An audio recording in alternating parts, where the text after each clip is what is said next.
vraiment un condensé de la planète, hein. On peut trouver pratiquement un pays par quartier. C'est bien ça, Marjorie? Exactement, Claudine. Et puis quoi de mieux, hein, Claudine, que la musique comme outil d'affirmation de soi, et pas n'importe quelle musique, le rock and roll.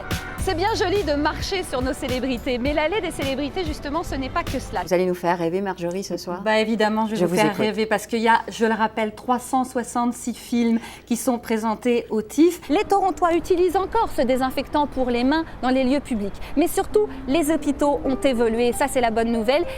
Exactement, un tapis rouge incroyable. Nous sommes des dizaines de médias ici parce que on devait voir Meryl Streep qui joue dans ce film très attendu. Oui, et c'est vraiment avec fierté qu'il revient dans son pays avec le prix de la critique, hein, qu'il a reçu à Venise. Je l'ai donc rencontré.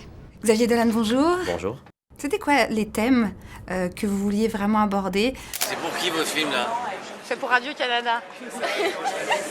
Mais j'ai pas envie d'être filmé.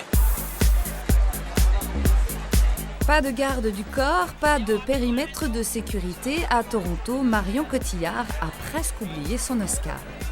Qu'il vente, qu'il pleuve, qu'il neige, qu'il fasse 45 degrés sous le soleil, les Torontois fuient la métropole direction les Grands Lacs du Nord. 200 000 Jamaïcains qui ont aussi été un peu appâtés par quelque chose qui s'est passé il y a à peu près 47 ans, c'est-à-dire la création d'un festival incroyable, le festival Caribana. Devant le Starbucks de Yorkville, John Robert Kennedy attend. Le doigt sur la gâchette, il est prêt à dégainer au moindre mouvement de l'autre côté de la rue, dans l'hôtel Hazelton, où résident certaines stars pendant le festival. Les nuits sont chaudes à Toronto quand le festival du film arrive en ville. Dès que l'écran de cinéma s'éteint, tout le monde sort ses plus beaux atours et va danser, boire, manger et surtout se montrer, promouvoir son produit.